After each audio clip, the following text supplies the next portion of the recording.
The critiques are obvious, but Ubisoft, once a company built upon the games that they created, that encapsulated true gamer curiosity with innovation that still impresses to this day. A company that decided not to only utilize media of the past to make its stamp, like Tom Clancy's franchises, but almost did what Rockstar does so eloquently to utilize what they built to build bigger and greater experiences. Something that Ubisoft used to do and did with both Watch Dogs and Assassin's Creed, taking similar mechanics but ultimately diverging completely from Splinter Cell. Gamers actually received 6 major Splinter Cell titles in 11 years from 2002 to 2013, with each entry getting further from the original's heavy stealth focus. It's been almost 12 years since the last major entry. Ubisoft used to push boundaries with their game settings or immediate surroundings. War, covert operations, conspiracies, stories with power seeking, hidden societies that have the ability to travel through memories and in turn time to secure the knowledge about their ultimate goal. Peak experiences for a gamer. Of course, this was over 13 years ago when they were breaking ground and cementing their status as a video game giant. Black Flag was the last truly innovative game that they put out, besides maybe Far Cry Primal. Since Assassin's Creed 4, however, Ubisoft has embraced all the wrong practices, releasing at minimum 8 Assassin's Creed games since Black Flag 12 years ago, all increasing in bloat, and once again with each entry diverging from the original's focus on a mystery based and connected story. Not methodically releasing games that gamers, aka consumers, literally have been clamoring for, versus releasing games like a waterfall, is what is burying this company. On top of all this, all of these games seemingly have more corporate friendly caveats, including removing video game purchases from people's libraries, like The Crew, which put a gigantic spotlight on video game ownership in this industry, or digital purchases in general. Ubisoft's quest for money has quite literally lost them more money than if they've never embarked on this quest at all. They have played catch up on industry trends, failing to hit the mark 2 times with Hyperspace and X Defiant in the FPS market, and while at the same time bloating their own pay for game IPAs with filler content. This in turn makes the person who potentially wants to use their hard earned money to purchase this game weary. Versus a much more contained experience such as Tomb Raider, Elden Ring, coincidentally enough, Claire Obscure, Expedition 33, where the gaming industry might literally need to learn just as Hollywood is learning and the box office is showing. People want new and innovative, interesting stories. Of course, Ubisoft is still a giant, but this giant is on its knees, awaiting one last lethal blow to its credibility. And after they've lost money continuously for years now, losing a whopping 20% of revenue compared to 2023, 2024, in a year where they expected groundbreaking sales but also received game shattering controversy. I have to be honest with y'all, with an absolute banger resume, such as Far Cry, Prince of fucking Persia, Assassin's Creed, Vegas, Sage, Splinter Cell, with staple characters such as Sam Fisher, Ezio Auditore, Vass from Far Cry 3, Jade from Beyond Good and Evil, and of course Rayman. I don't want to slay this giant at all. What I want to do is give it a damn sensu bean in hopes that it will stand up and smash itself directly in its face. I want this company to do a complete 180 and take actual chances for their video games. People would applaud a new entry with innovation that rivals the worlds that they used to build. People would applaud any move of theirs that aligned with what the fans have been begging for. For starters, I will state the obvious. Considering they find firing 3,000 employees over the duration of 3 years as a cost reduction, while trying to also increase prices for fans and consumers that make their company a company in the first place, instead of having future award winning game directors quit your company out of boredom, maybe listen to those incredibly hungry, talented, creative, and imaginative developers that you purposefully sought to hire to make amazing video games. I'm going to say that one again. You're a company that is in this entertainment arena not to just create video games. You're a company here to make amazing video games. That they have almost 18,000 employees, 17,782 at the end of March 2025, according to their May 2025 earnings call. And you know that they probably only value less than 0.10% of their employee opinions. And for those math keepers, 0.10% of rounding down 17,500 is roughly 17 people. Why do I say that? Because they literally talk of firing their employees as a cost reduction. They should be leveraging these artists, discussing any old remakes, reboots, and any new imaginative, innovative, unique adventures and stories. Why hire them if you're not going to value what they literally bring to the table? It's like the fans are currently treating Ubisoft products. Why buy the game if the company selling the game continuously fails to change in the right direction, fails to innovate their games, all while planning on raising prices, ignoring consumer raised concerns, and seemingly focusing on shareholder happiness over their own consumers and fans' satisfaction? Which to me is hilarious because if they listen to their fans, aka literal demand of the market, that in turn would make them money and B, make their shareholders money. I'm going to play a small Ubisoft montage that I spliced together to further drive home the charm that this company used to have. There'll be some humor mixed about, so I urge you to stick around and enjoy what Ubisoft used to develop and publish, and how often they would have a new and different experience to pair with their more serious entries, and how sudden that seems to fade. Make sure you comment below to let me know what you found interesting about this Ubisoft montage.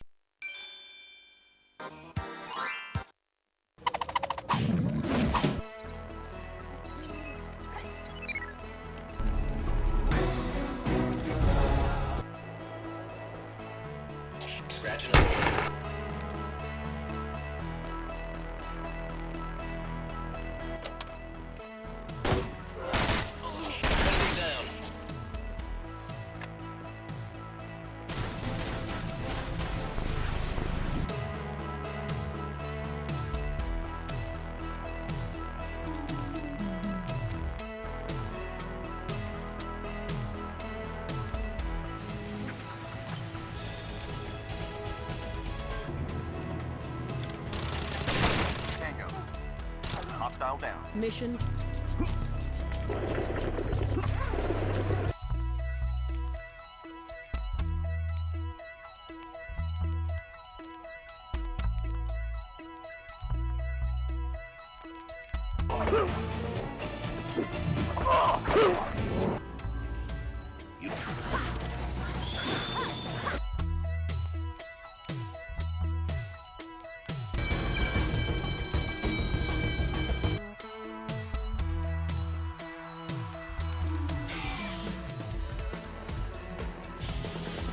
Command, Ghost Leader, machine gun nest eliminated. Regroup!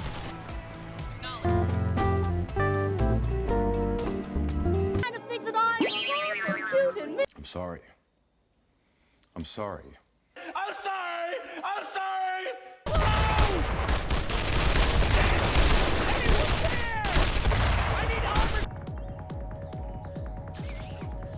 He hasn't been able to speak for an hour. He wouldn't be faking it. Okay. We got all 3 Splinter Cells in less than 3 years. Okay, never mind. Back to the video.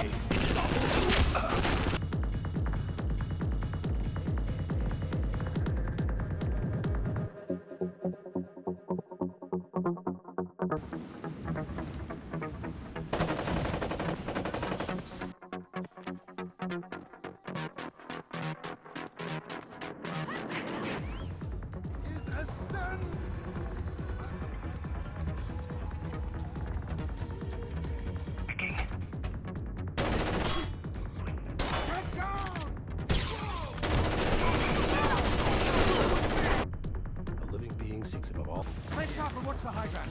Someone's after me. Fight.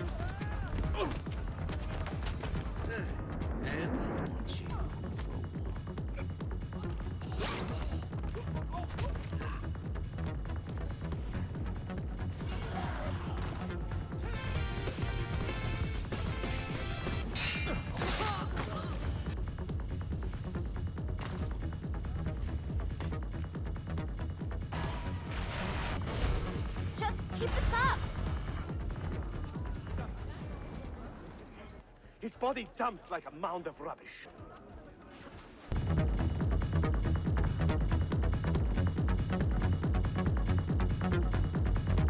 Pit can. Open fire.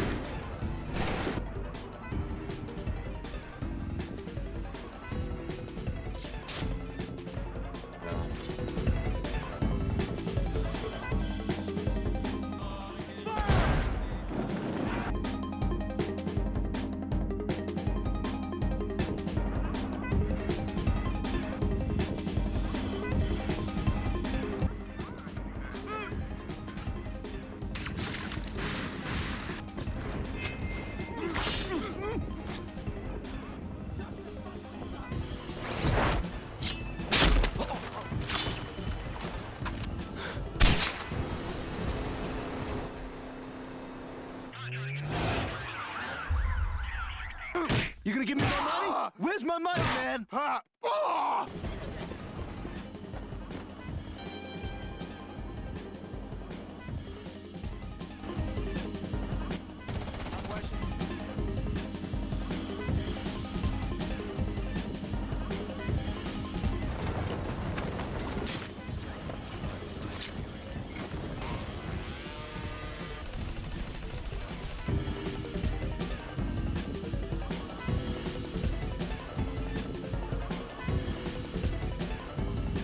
Capture Zone A.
Drum roll, please.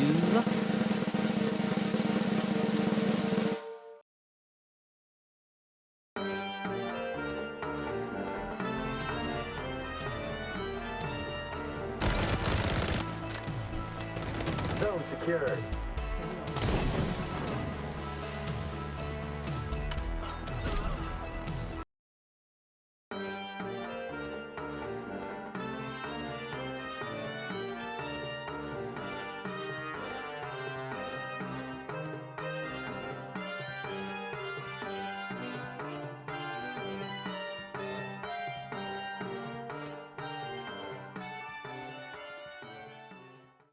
I don't want to get started on the Tencent inclusion in the story. Instead, I would like to remind people that they've been a significant investor for games such as League of Legends with Riot Games and Epic Games' Fortnite as well, among many other investments they have made. This one, however, seems to be incredibly A, desperate on the part of Ubisoft, and B, an incredible win for Tencent. But here's the caveat. Sure, you just delegated management of your three biggest franchises, Rainbow Six, Assassin's Creed, Far Cry. But I'm hoping that Ubisoft sees this as a freedom of resources, freedom of time, and let's face it by now, freedom of pressure. This could be good for Ubisoft as well. So here's my real message to you, Ubisoft, and the CEO, Yves Guillemot. This is what gamers want. Now, I know I said gamers and audiences want new, fresh experiences, but I have to get these off my chest first. We want a Splinter Cell reboot, not a remake. Sam Fisher can be like James Bond. You can recast this guy forever from here on out. This lighting of Unreal Engine and other engines of today, with this idea of video game would go so hard, it's not even funny. We want Rainbow Six Vegas 3. Rainbow Six 3 was always a roll off the tongue moniker, now that they have an incredible chance to redeem the third person realism market while maintaining their FPS marketplace with their strategy based FPS shooter Sage. Less bloat, utilize time, not only space. Gamers want more detailed environments. A lot of developers forget that the space isn't the only way to fill a world. Without quantum mechanics, it's impossible to be in two places at once. But yet, some game publishers and developers forget this.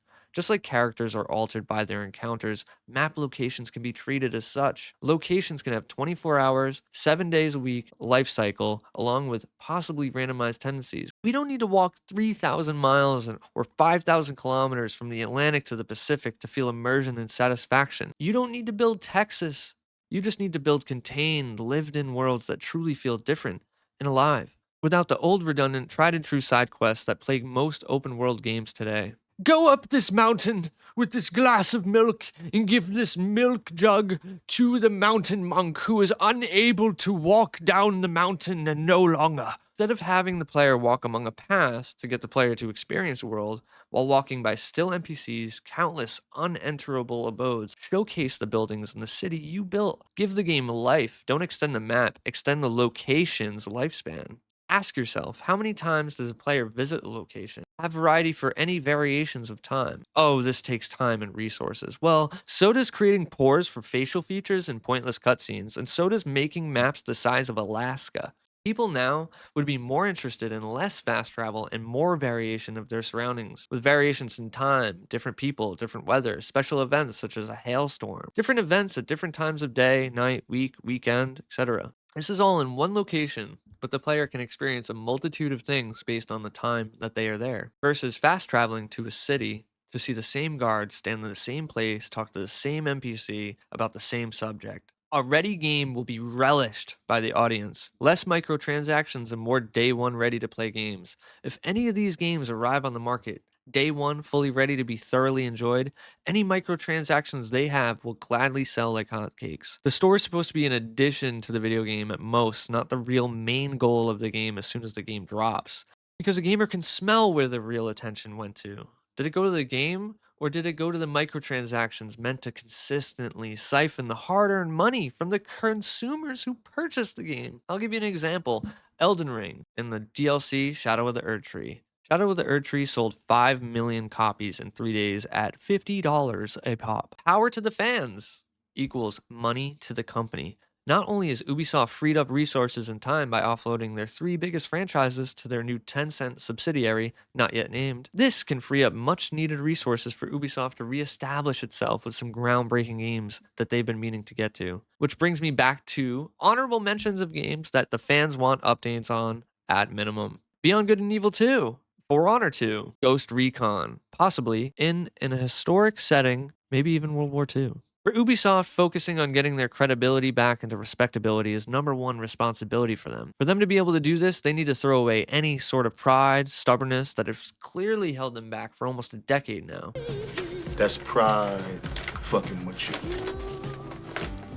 Fuck pride. They need to reinvigorate the market with a reminder of what kind of content, what kind of games that they used to offer, showcased in the montage. And they can still. Franchises like Assassin's Creed need to revert back to real history and explore the intrigue of that. Ghost Recon could be an absolutely insane World War II or Vietnam type game in that setting. And that game would 1000% be instantly a part of any battle royale, big team battle marketplace. Rainbow Six Vegas 3 sells millions by just being named Vegas 3.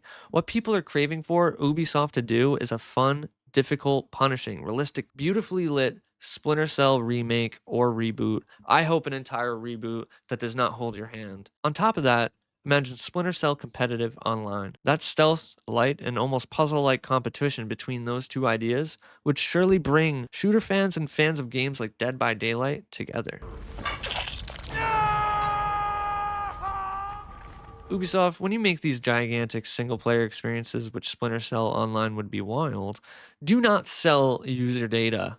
Ubisoft may scoff at the idea of one-time purchases now, when weighed against microtransactions that destroy their reputation, but the truth is, making a full-fledged passion-filled project like they used to do is what got them the big bucks to chase bigger projects in the first place. It's only poetry that going back to their stealthy roots can get them out of the hole that they slowly but surely dug themselves. Ubisoft, save your company and remake or reboot Splinter Cell and make Sam Fisher this new James Bond character that you can reinvigorate and announce that you have Vegas 3 in the works. Otherwise, it might be lights out. Feel free to add anything I may have missed, anything you want to add as an open letter to Ubisoft in the comments. And hopefully this will get enough traction that Ubisoft will be aware of what the fans want and what the fans will be willing to purchase. Till next time, everybody, have a great day. Justice.